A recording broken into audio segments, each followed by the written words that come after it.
Well, hello, America. Today, it's kind of like Oprah. I've got a crowd of women here with us. We're talking a little bit about the founders, except not the men. We've had a bunch of white men. We've done 2 Founding Fridays on black men. Heroes, all of them. But what about the women?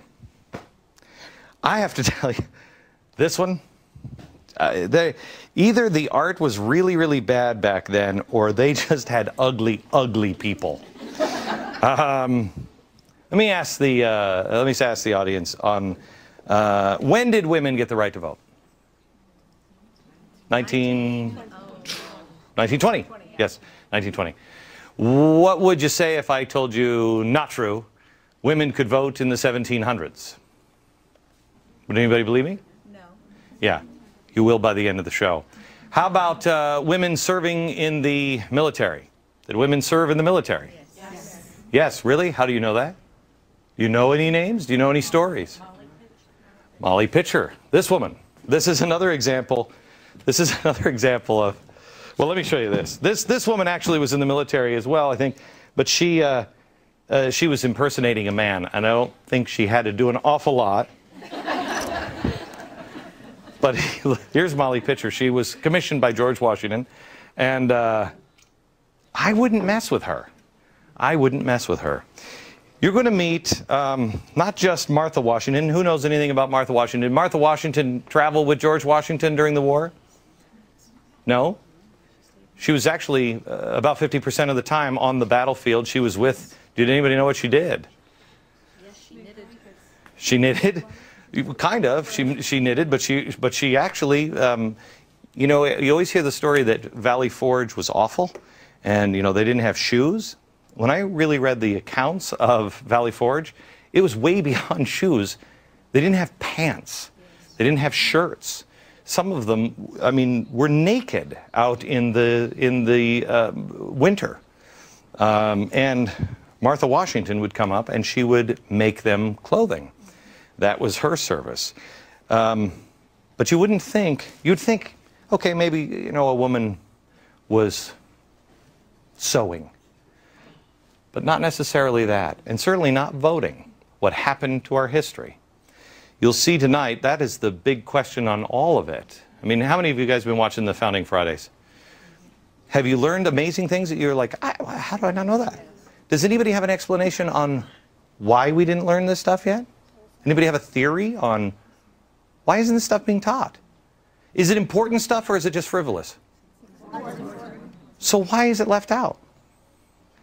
I think it could be that, was somebody going to say something? It's intentionally left out. It's intentionally left out. Could be intentionally left out for power reasons. Could be just neglect of history. I mean, how many of us have really neglected our own history?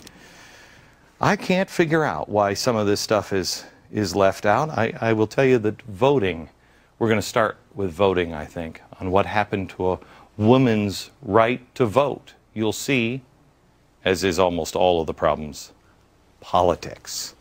Let me bring in our guest. David Barton is here. David is, I think, the most important man in America right now. How are you, David? Thanks, man. Good to be with you.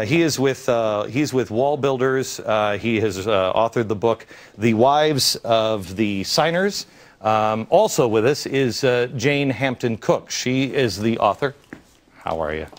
Good to see you. She is the author of Stories of Faith and Courage from Revolutionary War. She also wrote the book called Faith of America's First Ladies. Okay, so let's start with women's right to vote. I thought it was 1920. The revolution changed a lot of things. It changed the relationship we had politically, but it also changed a lot of cultural things, as we've seen on other Founders Fridays with black founding fathers. At that point in time, suddenly a lot of the founding fathers were able to express themselves as abolitionists, which they couldn't do under the British law. Same with women.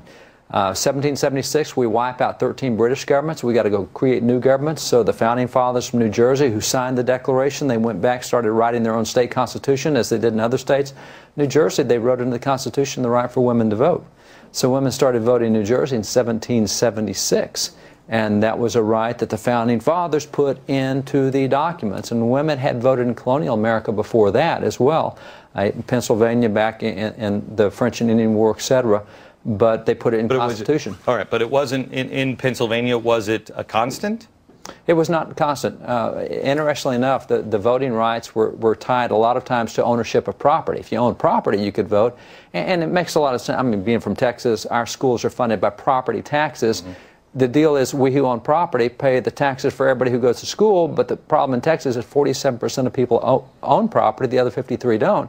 So you've got a majority of people telling the property owners what we're going to pay for taxes to support the kids. And the Founding Fathers said, wait a minute, you shouldn't be able to tell people what to do with their own property if you don't have a vested interest in losing your own property. So you had to be a property owner to vote. Now, they made it easy. In Pennsylvania, you could buy a land for 1 penny an acre. They wanted you to be a property owner. But once you had it, that affected the way you thought about telling people what to do with their property. So the property rights concept was tied to, so women could vote if they owned property, but a lot of times being married, the husband's property is in the husband's name, but if the husband died and the woman inherited the property, she could vote. So it's property owners could vote. It's the problem really with like rental cars. Yeah. If you ever, I mean, I just want Hertz to know, me, I rent a car, I watch it like it's my own. But others who will remain nameless might not. You know, you have your own car, you kind of drive it, and you're like, you park it in the back of the parking lot. You know, you park up next in any jalopy if it's not your car. And so that was. Now it was that way in New Jersey. New Jersey, the constitutional provision was anyone who was worth 50 pounds money. Could vote. So it wasn't just straight out every woman gets to vote. It wasn't straight out every man could vote. It was if you had some worth, you could vote. That's after 1776. 1776. When did it go away? It went away in 1809. That's a long time. That's a long time. Were they the only state that did it? The only one constitutionally that did it. There were other states where you had some voting provisions, but the only one constitutionally that did that. And so the year, I think this is the year after we abolished the slave trade. 1808, we abolished the slave trade. The next year, we take African Americans and say, we're not going to do this as trade anymore. We're halfway home. Yeah. The next year, we're like, yeah, but that women thing, I don't know. Well, it was interesting because significantly the rise of political parties, and you have all these political parties that started, two primary ones, Federalists and Anti-Federalists, and this Jefferson-Adams kind of the fight they got into. By 1809, most of the women were voting with the Federalists. So when the Anti-Federalists got power in New Jersey, they said, wipe out the women's vote. They're voting in the wrong political party. We're not going to be able to sustain ourselves with it. So that's really where the woman's right to vote went away. It wasn't on grounds of equality or inequality. It was on the grounds of, they vote for the wrong party. Now that we've got control, we're going to take the power away. Well, and you just think, too, the whole concept was based on taxation without representation. Yeah. That's what we were crying out against in 1776. And to think, really, in a short time, it was taken away for a good number of people. But women played, I mean, I think everybody, if I said smartest woman founder or most active woman founder, who would you say? Anybody come to mind? Abigail Adams. Abigail Adams, was she the pinnacle of an active political woman? I think so, because I think the reason why we think that about her is because of her writing record. We have her letters, and we don't have that with a lot of these other women. And that's why we don't know as much in part. But Abigail was the breadwinner in that family. I mean, when John Adams joined the Continental Congress, he gave up his law practice. That was half of their income. Abigail said, I'll take over the other half. I'll become a farmeress. I hope to be as good a farmeress as you are a statesman. A farmeress. Yes, a farmeress. And you know, by all accounts, she was better at it than he was, because he was getting letters from his neighbors saying, you know, Abigail's doing a pretty good job, better than you ever did. And may I just say, and my mother-in-law is in the audience, so close your ears. Sometimes guys pretend to be bad at stuff, so then the wife, honey, you are so good at that. I just think it's like wrapping presents. You know your husband stinks at wrapping presents, so on Christmas Eve, you're wrapping all the presents. Really? We're better than you. We're just smart. That is true. But you know your husband gets worse when he wraps presents, doesn't he? It does. He does. I purposely wrap the presents badly so he'll do it. I know. But you know, the thing about Abigail is she didn't like farming. It turned out to be a really difficult thing. She came into counterfeit money accidentally and lost a lot of money. Her tenants would just up and quit and wouldn't pay their rent. They had crop shortages.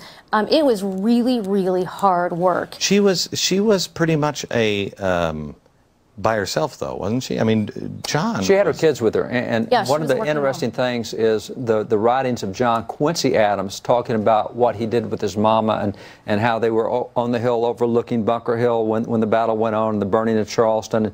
And so she was very active in a lot of ways, and a lot of those around her did a lot of recording of what she did. So you have her writings, you have the writings of other parts of the family, but she was so respected and so good at what she did that in 1775 the Continental Congress appointed her to part of a committee that we might call like an intelligence committee.